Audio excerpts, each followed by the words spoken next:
Amém, meu irmão? Você precisa se libertar disso. Você precisa se libertar da religião. E você precisa se entregar para Jesus. Liberdade em Cristo não é libertinagem. Gálatas capítulo 5, o apóstolo Paulo diz: não useis da liberdade em Cristo para dar ocasião à carne. A liberdade em Cristo nunca foi motivo para o pecado. A graça nunca foi licença para pecar. Amém? Vamos voltar aqui, Mateus capítulo 15. A partir, Jesus falando com os fariseus, agora Jesus vai falar com a multidão. E tendo convocado a multidão, lhes disse: ouvi e entendei, não é o que entra pela boca o que contamina o homem, mas o que sai da boca, isso sim contamina o homem. A multidão não entendeu nada. Jesus, ele falava com a multidão, e a multidão às vezes entendia, às vezes ficava maravilhada, às vezes achava bonito, e às vezes saía sem entender nada. Você é assim? Será que você está na multidão ainda? Que você ouve, que legal, mas e aí? O que você fez com esse legal? O que você fez com essa palavra? O que você vai fazer com essa palavra que você está ouvindo hoje, agora? Se essa palavra não fede nem cheira, se essa palavra não causa nada na sua vida, você é da multidão, meu irmão. O céu não é da multidão, o céu não é para o fariseu, o céu é para discípulo, o céu é para filho e para filhas do Senhor. A multidão ouviu e saiu sem entender nada. Então, aproximando-se os discípulos, disseram: sabes que os fariseus, ouvindo a tua palavra, se escandalizaram?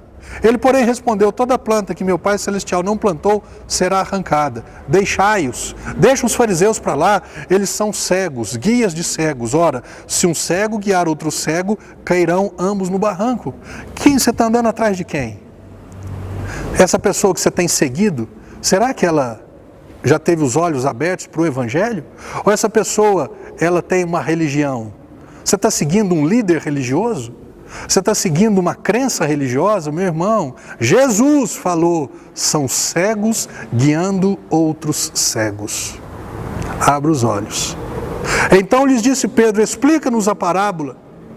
Olha o discípulo, o fariseu toma pancada, o religioso toma pancada, reprimendas de Jesus. A multidão ouviu, não entendeu nada. Olha os discípulos. O discípulo é aquele que ouviu e até não entendeu. Pedro, que é um discípulo, chegou para Jesus: Jesus, explica-nos a parábola. Jesus, porém, lhes disse também: vós não entendestes ainda, não compreendeis que tudo que entra pela boca desce para o ventre e depois é lançado em lugar escuso? Mas o que sai da boca vem do coração, e é isso que contamina o homem.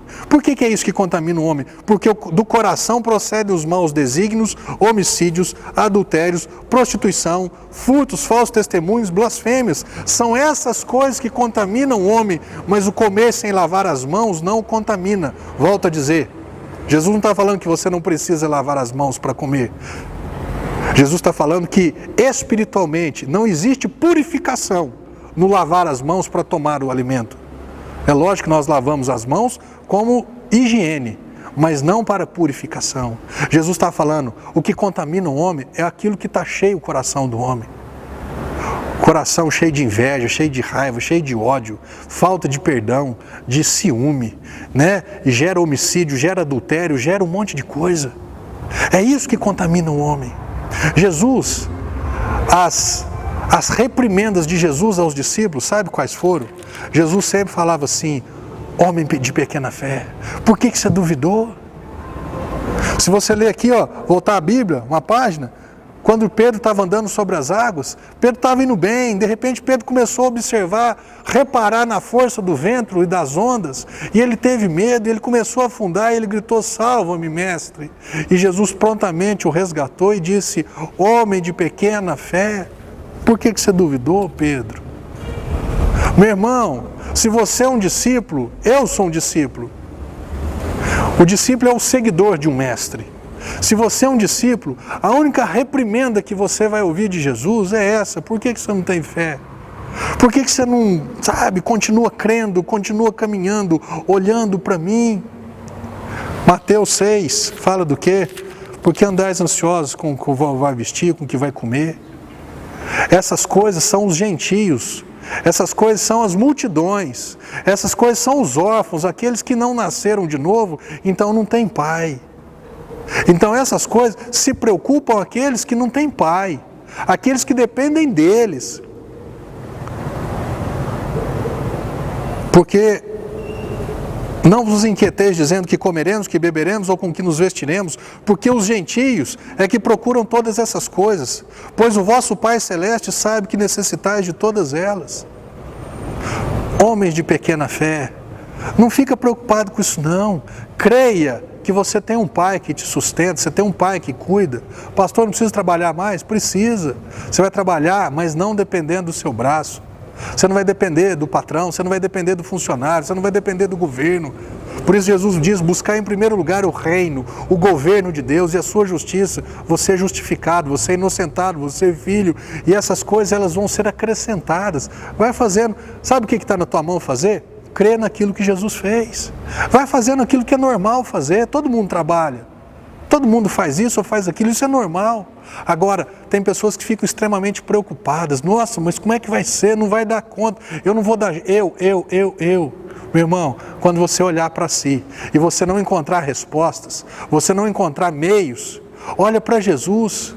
E hoje eu já não olho nem mais para mim, eu não fico procurando obras ou feitos na minha vida. Eu olho já direto para o Senhor.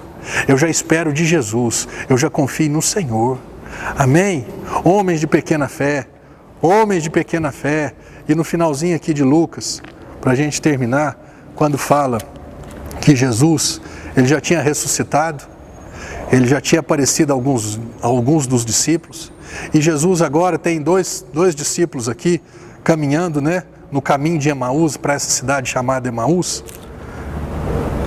Eles estavam caminhando e Jesus já tinha ressuscitado, e Jesus aparece junto com eles caminhando, e Jesus fala, por que vocês estão preocupados? O que vocês estão conversando enquanto vocês estão andando? E aí os discípulos pegam e falam assim, mas será que você é o único em Jerusalém que não ouviu a respeito do Cristo? Que ele tinha falado que ele ia ressuscitar, que ele ia ser o rei, que ele ia ser o salvador dos judeus? Será que você é o único que desconhece isso? Nós esperávamos que fosse ele que havia de redimir a Israel. Mas depois de tudo isso, esse já é o terceiro dia em que tais coisas sucederam.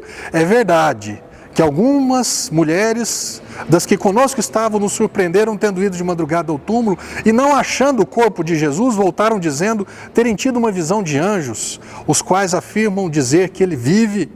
De fato, alguns dos nossos foram ao sepulcro e verificaram, alguns dos discípulos, dos nossos, verificaram a exatidão do que disseram as mulheres, mas não o viram. Olha o que Jesus fala. Então lhes disse Jesus, ó nécios e tardos de coração, para crer tudo o que os profetas disseram. A reprimenda de Jesus, a dura de Jesus com esses discípulos, espera aí, eu não falei que ao terceiro dia eu ia ressuscitar?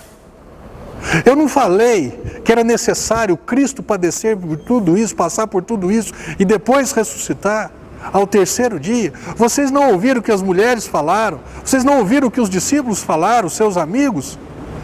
Nécios, seus loucos, seus insensatos e tardos, né? Lerdos.